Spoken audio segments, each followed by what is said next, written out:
Hello everyone, how are you? I hope you all are fine. आज हम लोग national institute of open schooling का secondary course psychology का module 2 basic psychological processes lesson 7 thinking and problem solving का बचा हुआ part आज हम लोग कवर अप करने का कोशिश करते हैं। तो चलिए शुरू करते हैं। Hello dear students, now we are going to study section 7.2 problem solving. Problem solving is part and parcel of our daily life. Every day we solve a number of problems ranging from simple to complex. Some problems take little time whereas some take much time to solve. We look for alternative solutions if do not get the right kind of resources to solve the problem in hand.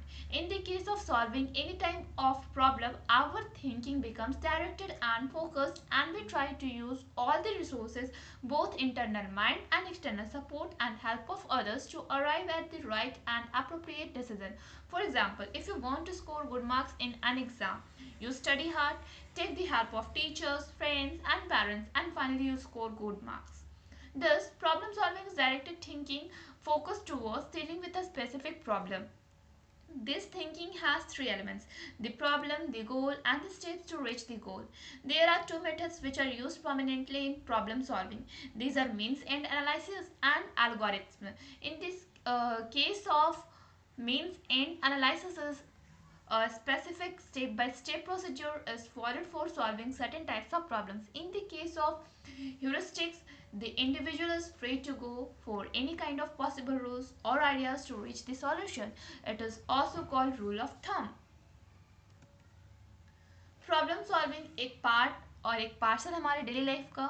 हम लोग प्रतिदिन बहुत सारी समस्याओं को सुलझाते हैं।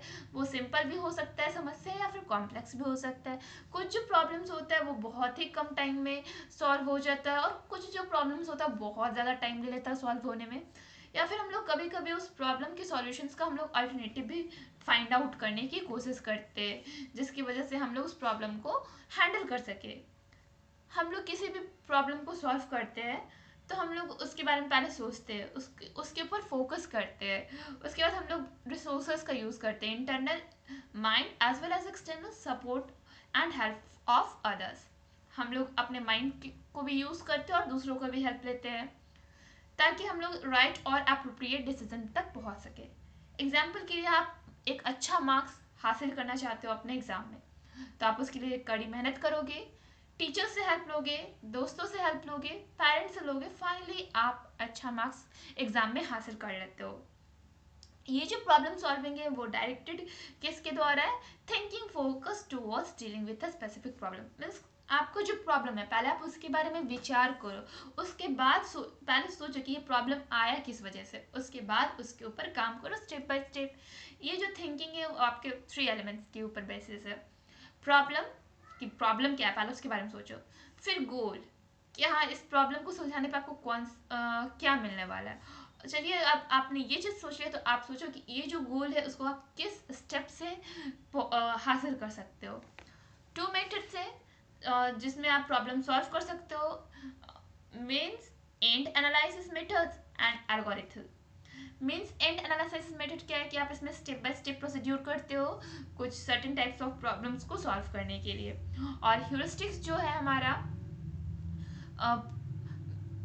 इसमें आप क्या करते हो कि एक जो इंडिविजुअल है वो फ्री रहता है कि वो किसी भी पॉसिबल रूल्स को अपना सकता है या आइडियाज़ को अपना सकता है सॉल्यूशन को रीच आउट करने के लिए, और ह्यूरिस्टिक्स को ही रूल ऑफ थंब बोला जाता है।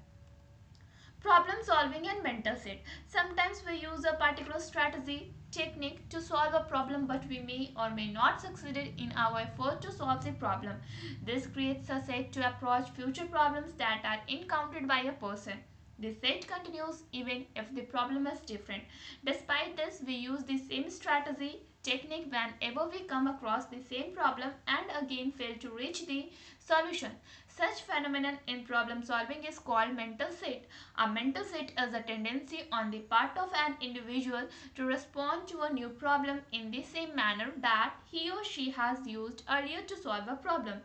Previous success with a particular rule produces a kind of mental rigidity, fixedness set, which hinders the process of generating new ideas to solve a new problem. A mental set inhibits or affects the quality of our mental activities. However, in solving our real life problems, we often rely on past learning and experience with similar or related problems. कभी कभी हम लोग एक particular strategy बनाते हैं, technique use करते हैं किसी भी प्रॉब्लम को सॉल्व करने के लिए।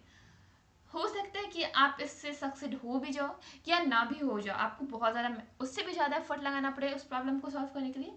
इससे आपका एक फ्यूचर जो प्रॉब्लम्स होता है उसके पास एक अप्रोच होता है कि पर्सन उसमें इनकाउंटर करता है या नहीं। जो प्रॉब्लम होता है वो हर बार डिफरेंट डिफरेंट प्रॉब्लम आता है। इन सब के अलावा हम लोग सेम स्ट्रैटेजी से अलग अलग प्रॉब्लम्स को तो सॉल्व नहीं कर सकते हैं, सेम टेक्निक से अलग अलग प्रॉब्लम को सॉल्व नहीं कर सकते। लेकिन हम लोग सेम प्रॉब्लम में अगर फेल हो जाए कि उसको सॉल्व करने के लिए, तो फिर तो हमारे लिए प्रॉब्लम की बात है। मीन्स हम लोगों को अगर एक ही दिक्कतें आ रही हैं बार बार, तो उसको तो हम लोग सॉल्व कर सकते हैं, लेकिन बार बार जो अलग अलग प्रॉब्लम आ रही है तो हम लोग उसको सेम स्ट्रैटेजी के साथ सेम टेक्निक के साथ सॉल्व आउट नहीं कर सकते।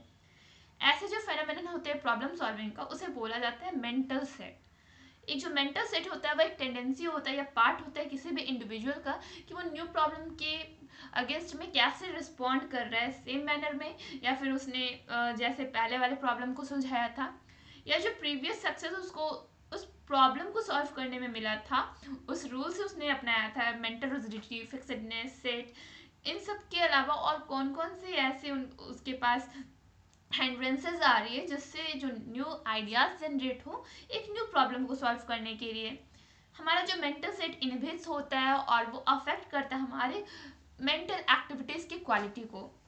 हाइवर जो हमारा सॉल्विंग है, हमारा हम लोग का जो रियल लाइफ प्रॉब्लम्स आते हैं हम लोग उसको सॉल्व करते हैं, तो हम लोग कभी कभी उसको पास्ट लर्निंग से भी, मतलब कि जो हम लोगों ने पास्ट में कोई प्रॉब्लम सॉल्व किया हो तो उससे कुछ सीख लेते हैं, हमारे एक्सपीरियंसेस पे वो डिपेंड रहता है। और या फिर रिलेटेड प्रॉब्लम सिमिलर भी तो हो सकता है कि हम लोग उसको सिमिलर टेक्निक से सिमिलर स्ट्रेटजी से सॉल्व आउट कर सके, या फिर अगर नया प्रॉब्लम है तो नया स्ट्रेटजी और नया टेक्निक्स यूज़ करेंगे।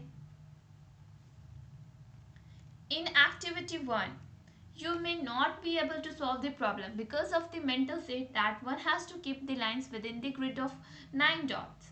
By doing outside the boundaries, you will succeed it. Activity 1 में आप प्रॉब्लम को सॉल्व करने के लिए एबल नहीं थे क्योंकि वो जो मेंटल सेट था उसमें जो लाइंस था उसमें 9 डॉट्स के ग्रिड थे और आप उसके बाहर जा रहे थे बाउंड्री से, तब आप सक्सीड कर पाए।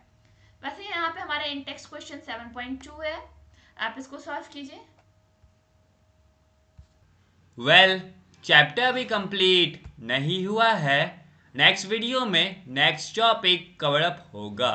तब तक के लिए इस चैप्टर का इंटेक्स्ट क्वेश्चन बनाने का प्रयास करें। That's all for today, thank you everyone.